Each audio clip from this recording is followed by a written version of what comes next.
ಸಂಗೀತ madam ಜೊತೆ ಮಾತನಾಡೋಣ.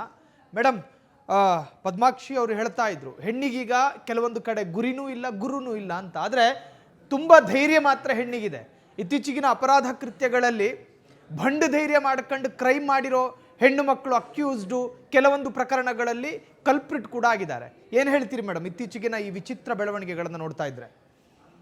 Actually ಏನ್ ಗೊತ್ತಾ ಸರ್, ಇತ್ತೀಚಿನ ಸಮಾಜದಲ್ಲಿ ನಾವು ಅಂದ್ರೆ ಮ್ಯಾರಿಡ್ ವುಮನ್ ಅಲ್ಲಿ ಎಕ್ಸ್ಟ್ರಾ ಮ್ಯಾರಿಟಲ್ ಅಫೇರ್ ಜಾಸ್ತಿ ಕಾಣ್ತಾ ಇದ್ದೇವೆ. ಯಾಕೆ? ಅದಕ್ಕೆ ರೀಸನ್ ಸಿಕ್ಕಾಪಟ್ಟೆ ಇದೆ ಸರ್.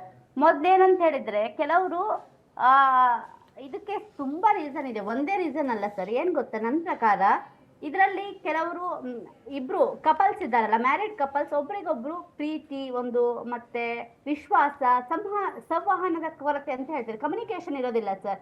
ಮತ್ತೆ ಈಗ ಏನಂತ ಹೇಳಿದ್ರೆ ಎಲ್ಲರೂ ಬಿಸಿ ಬಿಸಿ ಬಿಸಿ.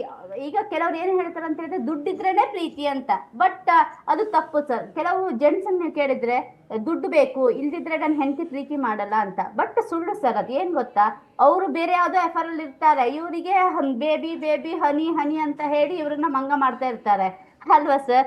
ಆಕ್ಚುಲಿ ಏನಂತ ಹೇಳಿದ್ರೆ ಎಷ್ಟೋದು ನಾವೆಲ್ಲ ನೋಡಿದ್ದೇವೆ, ನಮ್ಮ ಆಫೀಸಲ್ಲಿ ಎಷ್ಟೋ ಜನ ಕಪಲ್ಸ್ ಎಲ್ಲ ಇದ್ದಾರೆ, ಅವರು ನಾವು ನೋಡ್ತೇವೆ, ಎದುರುಗಡೆ ಒಂದ್ ಮಾತಾಡ್ತಾರೆ, ಹಿಂದ್ಗಡೆ ಹೋಗಿ ಮತ್ತೊಂದು ಮಾಡ್ತಾರೆ. ಇದಕ್ಕೆ ತುಂಬಾ ರೀಸನ್ ಇದೆ ಸರ್. ಕೆಲವರಿಗೆ ಏನ್ ಗೊತ್ತಾ ಸರ್, ಮೇಡಮ್ ಹೇಳಿದ್ರು ಕೆಲವರು ಫೇಮಸ್ ಆಗ್ಬೇಕು ಅಂತ, ಕೆಲವರು ಈಗ ಏನ್ ಗೊತ್ತಾ, ಕೆಲವರು ಹೌಸ್ ವೈಫ್ ಅಲ್ಲೇ ಇರ್ತಾರೆ, ಲ್ಯಾಕ್ ಆಫ್ ನಾಲೆಜ್ ಅಂತ ಹೇಳ್ಬೋದು. ಲ್ಯಾಕ್ ಆಫ್ ನಾಲೆಜ್ ಅಲ್ಲಿ ಏನ್ ಮಾಡ್ತಾರೆ, ಅವ್ರಿಗೆ ಏನು ಗೊತ್ತಿಲ್ಲ, ಯಾವ್ದು ತಪ್ಪು ಯಾವ್ದು ಸರಿ ಅಂತ ಗೊತ್ತಿರಲ್ಲ. ನಾನ್ ಹೀಗ್ ಮಾಡಿದ್ರೆ ಹೇಗೆ, ಮೊದ್ಲಾದ್ರೆ ಕೂಡು ಕುಟುಂಬ ಇತ್ತು, ಜಾಯಿಂಟ್ ಫ್ಯಾಮಿಲಿ ಇತ್ತು, ಈಗ ಅದೇನು ಇಲ್ಲ, ಮನೇಲಿ ಯಾರು ರಿಸ್ಟ್ರಿಕ್ಷನ್ ಹಾಕೋರಿಲ್ಲ, ಒಂದ್ ಚಿಕ್ಕ ಪಾಪು ಇರ್ಬೋದು ಬಿಟ್ರೆ ಅದ್ರ ಹಿಡ್ಕೊಂಡು. ಮತ್ತೆ ಈಗ ಏನಂತ ಹೇಳಿದ್ರೆ ಎಲ್ಲರದ್ದು ನಂಬರ್ ಈಸಿಲಿ ಅವೈಲೇಬಲ್ ಆಗುತ್ತೆ, ಫೇಸ್ಬುಕ್ ಇದೆ, ಇನ್ಸ್ಟಾಗ್ರಾಮ್ ಇದೆ, ಮತ್ತೆ ನಿಮ್ಗೆ ವಾಟ್ಸಪ್ ಇದೆ, ಇದರಲ್ಲಿ ಯಾರ್ ನಂಬರ್ ಬೇಕಾದ್ರೆ ಈಸಿಯಾಗಿ ಸಿಗುತ್ತೆ.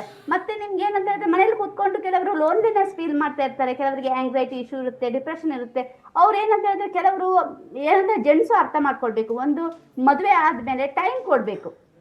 ಟೈಮ್ ಕೊಡ್ತಿದ್ರೆ ಅದು ಹೋಯ್ತು. ಕೆಲವರು ಭಾವನಾತ್ಮಕವಾಗಿರಲ್ಲ, ಓನ್ಲಿ ದುಡ್ಡು ತಂದು ಇರ್ತಾರೆ ಬಿಟ್ರೆ ಇದು ಹಾಗಲ್ಲ. ಕಮ್ಯುನಿಕೇಶನ್ ಇರಬೇಕು ಸರ್. 2 ವೇ ಕಮ್ಯುನಿಕೇಶನ್ ಇದ್ದಾಗ ಮಾತ್ರ ಒಂದು ಕಪಲ್, ಮ್ಯಾರಿಡ್ ಕಪಲ್ ಅಲ್ಲಿ ಇದಾಗುತ್ತೆ.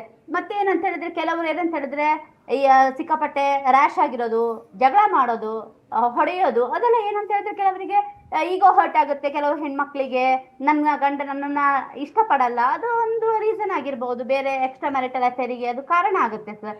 ತುಂಬಾ ರೀಸನ್ ಇದೆ. ಅದಲ್ಲದೆ ಏನಂತ ಹೇಳಿದ್ರೆ ಈಗ ಎಲ್ಲಾ ವಿವಾಹಿತ ಮಹಿಳೆಯರು ತಪ್ಪು ಮಾಡ್ತಾರಂತಲ್ಲ, ಓನ್ಲಿ few% ಜನ ಇದ್ದಾರೆ. ಅದಕ್ಕೆ ಕಾರಣ ಸೋಷಿಯಲ್ ಮೀಡಿಯಾ ಇನ್ಫ್ಲುಯೆನ್ಸ್ ಇರ್ಬೋದು, ಅಥವಾ ನೀವು ಎಲ್ಲಾ ಕಡೆ ನೋಡ್ತೀರಾ ಟಿವಿಯಲ್ಲಿ ನೆಗೆಟಿವ್ ನೆಗೆಟಿವ್ ನೆಗೆಟಿವ್.